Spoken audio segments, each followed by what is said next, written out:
This video will go somewhere here in Mississippi after the Gypsy Jean run, up and through Arkansas. I don't remember the roads. And eventually into the next video after this one, I will meet up with Sid in northern Arkansas, where we will move on to Missouri and have a bunch of adventures along the way. We had some stuff happen. And the ultimate goal, of course, is to get up somewhere to South Dakota. Sturgis somewhere in here.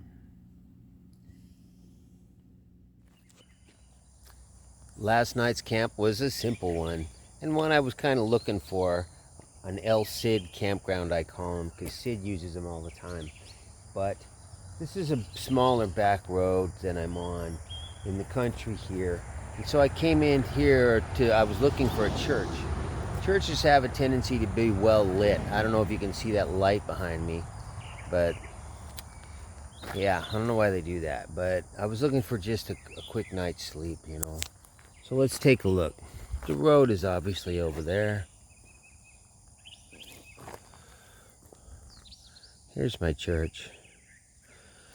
It was pretty well lit up here, and I thought, I wanted to get under something because of the dew around here. And it's got a wheelchair ramp, but I didn't know about sleeping right up on there. And I was kind of contemplating whether to stay here or not, but it was getting pretty late, and then I came around the corner here. And lo and behold, there's a pavilion thing. It looks like they parked cars or something up here, but obviously not lately, because the grass has grown up pretty thick. They're not bringing cars in here. But it's got a ramp going up to it. See it? Well, we'll see it when we get closer. There it is. See, it doesn't even have a curb. And so I came in, lots of frogs, noisy bastards. And I just put the house in right here. And so that was a really nice night's camp. And yesterday was Sunday, so today's Monday. So so you know, I didn't figure this place would be in use. And usually, if you meet somebody at a church, they're usually okay with you. A lot of times they're really cool. So anyways, that's it. I'm packing up and hitting the road.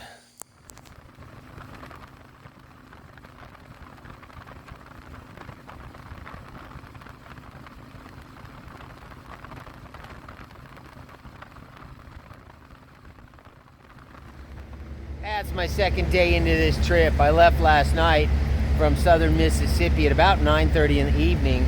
Just kind of when I got out of there. I rode till 11 or so. I think I did 50 miles or something. Slept in that church. But today, you know, man, I rode this morning, but I just have burnout. I just feel burned out. I don't know what, I ain't been sleeping enough or something.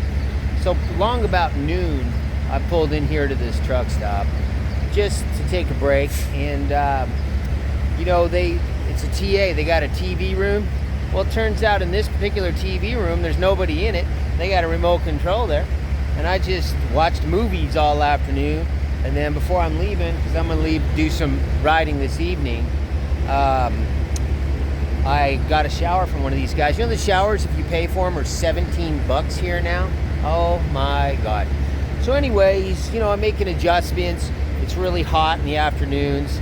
And I was tired, burnout anyway. And it was really nice just to sit in front of the TV and drink coffee all day in the AC. And now that the sun's going, and it's cooling, and I got a nice road, and let's hope I don't hit any deer.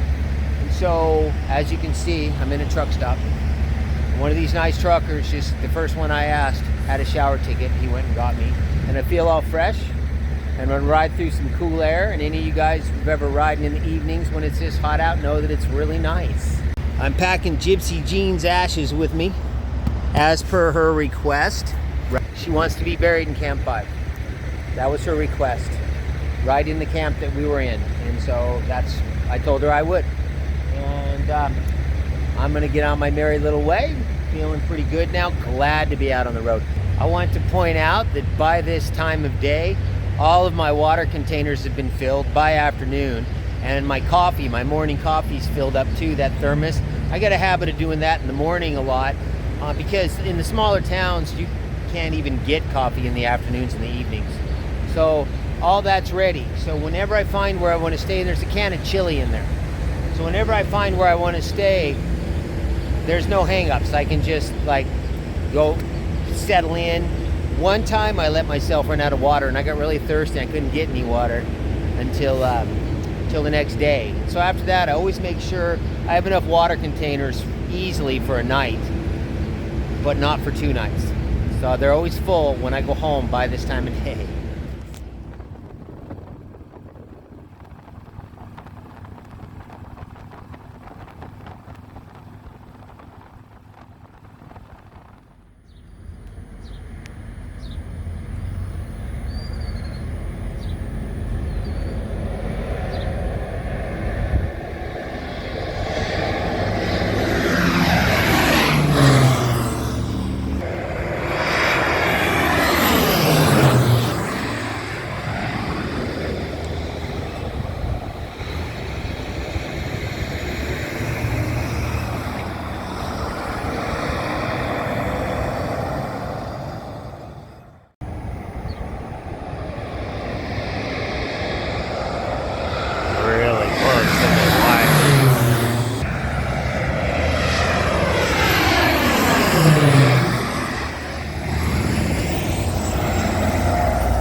I've run across this big old abandoned school, and you know, I can't help myself with these buildings.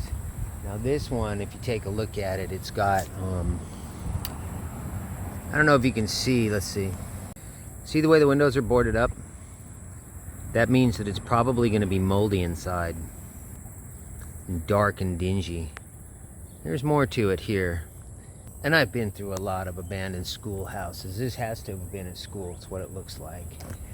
And so we're just going to take a little bit of a look at it. You know, there's almost always a door or something that's open on stuff like this. This thing's like, this one here that we're getting ready to look at, the roofs, I can see it from down the road. The roof's coming in. Here, look here. See it up there? Yeah. It's worse in the back.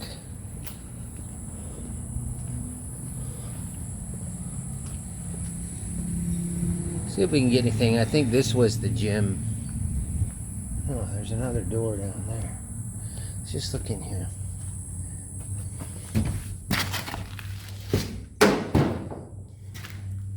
Showers, huh? That's what they were. Toilets. Locker room of some kind. Okay. Girls. I'm in the girls' locker room. That's what it says on the door. This here. Let's get in here, get that sun out of my eyes. Okay. This was obviously the gym. Okay? Look at the roof. Nothing left of it. Ain't that something? Wonder how long it's been like this.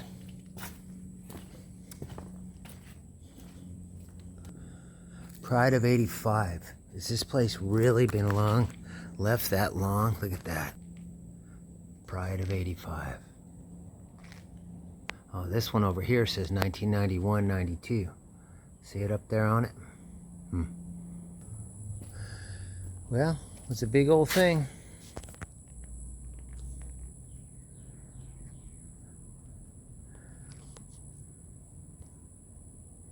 I'm gonna get out of here.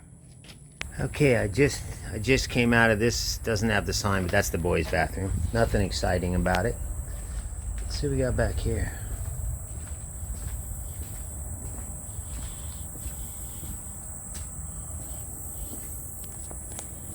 The stairway. The stairway to heaven.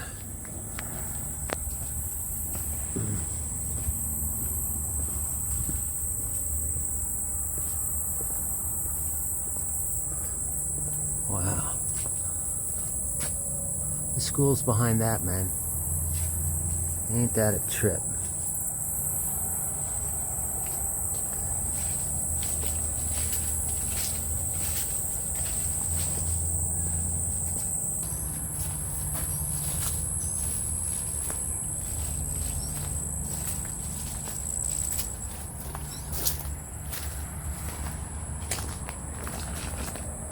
Somebody plywooded up the front door. I'm going back around. I'm not really worried about seeing the inside of this place. I just thought the gym was kind of interesting. It's just a side thing along the way, you know. I can't help myself. I like these abandoned places, and I like to stop a lot. Get off my bike and get back on it when I want to get back on it. And these are just a roadside distraction for me that's usually private, entertaining a lot of times. Sometimes they're not. And the price is certainly right. They're like history, man, history. Huh? Back out to me old bike.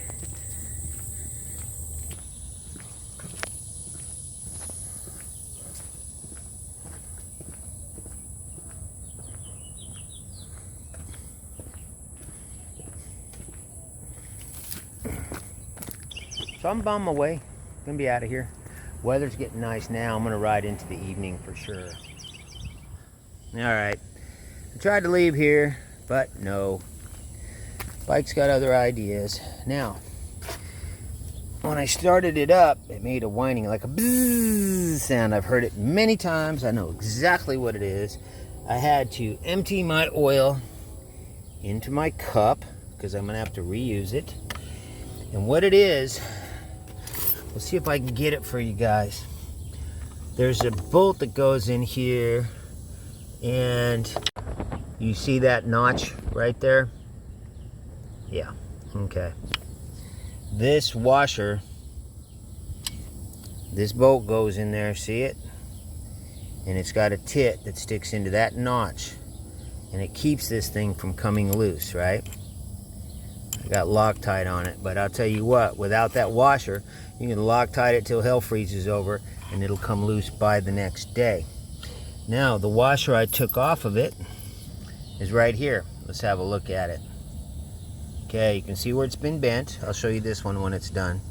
But you see, the little tit broke off of it, right? Now, I carry these things with me. Here's one that's still got the tit on it.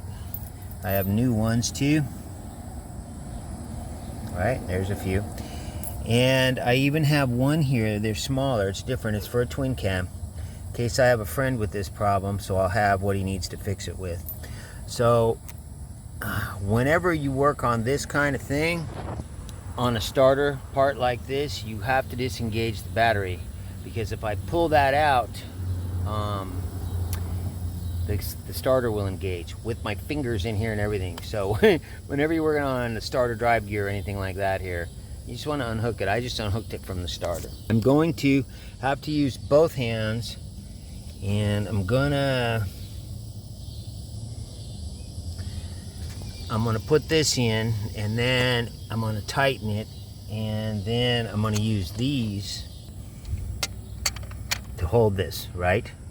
While I tighten that bolt into place. And then I'm going to bend the tab up, and I'll show you it when it's done. I held that with these, tightened that with this, right? Or whatever you got. Now I've got to bend this tab over. The tab's what holds this thing from coming loose. This is a very common problem on this particular starter. I've had it happen many times. I'm gonna need both hands for this, guys. I just gotta tighten that up. Okay, I don't know if you can see it, but I've bent this tab over really well. See the way I kind of went crazy with it? Okay? I didn't just bend the little tabs that's on it. Where's it at? Right here. Those little tabs that's on it. Right? I didn't just bend that. I bent the whole goddamn thing over. Pay attention to this when you tighten it up. I did it with pliers, then I put a screwdriver on it and hit it a little bit, because I've had these things come loose from that thing coming undone too, and obviously from the little tit breaking off. That fixes it. Now I've got to put it back together. The stupid thing hung me up for probably 40 minutes. It's probably going to take me to do this job. Great. Made my hands dirty. But if you have this starter, I would advise you carry these things if you do any of your own work. And if you hear it going zzz, you gotta fix it. And you gotta fix it right away. Your starter will quit working. So that's it. I'm putting it back together. Okay, now it's all fixed. It's all put back together. It'll run. I knew what it was. As soon as I opened it up, I grabbed it. That thing was loose. So this kind of stuff is what eventually will drive me to riding that red bike. But the red bike's got the same starter in it. So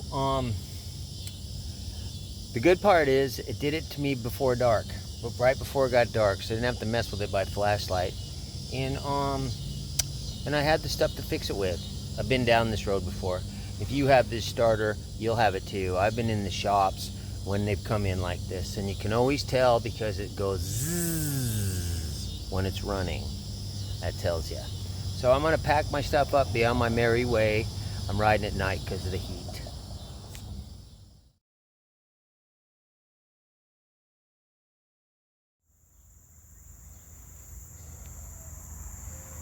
Hot. All the screens are open for a reason.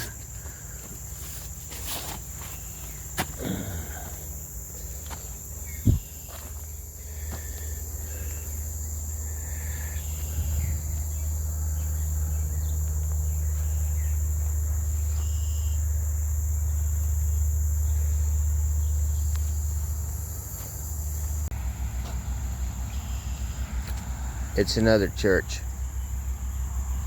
I'm up really early this morning. I'm gonna get as far as I can and then see if I can figure out how to kill off the afternoon heat again. So the sun ain't quite up yet, but it will be soon. So I'm gonna get going.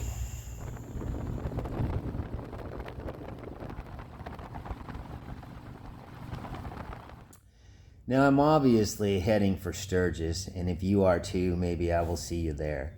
Now a couple years ago, I ordered a bunch of books and I sold them out of Randy's truck at Randy's Cycle Shack. And I didn't sell them all, mostly because, well, I got tired of being in that truck, man. I mean, I used to work in that truck and I just wanted to go off and do things with my friends, and I didn't spend the time it would take to sell the rest of them. And so there's still a handful left on the book. And so this year, I think I'm going to get them out and spend some time up there and sell the rest of them. They're sitting on the truck, right? Now, my book, Josie's Journey, I want to make it clear. It's not a motorcycle book. It is a spiritual book, and I believe it's a fantastic story. It hit me while I was crossing a back road in Kansas many years ago. The whole thing, the whole ideas just fell on my head, and it took me some years here and there to write the thing. And I always believed in this story right from the gate. And I believed other people would too. And it's actually gotten off-the-cuff reviews. Now the book is actually 5 stories in one, so it does not remain the same, and it spans across the time of probably a couple of centuries. And every chapter has some of the same characters in it. Like, how's that work, right? But so right now, what I want to do is I'm going to leave you guys with a few reviews. I've gotten off the cuff reviews, man. It's done a lot for a lot of people, which I'm really happy about. That's what I thought from the gate that it would do. But I'm going to leave you some of their reviews right here. Totally amazing. Scotty, this is the best book I've read in many years. Just couldn't put it down. I never expected something like this. I cannot recommend this book enough. Deeply inspired writer. Very good read. I keep going back and rereading every chapter. There are so many details I missed the first time, such as strong feeling put into this book. To say that I enjoyed the book would be an understatement. I love the book. I look forward to more from Scotty.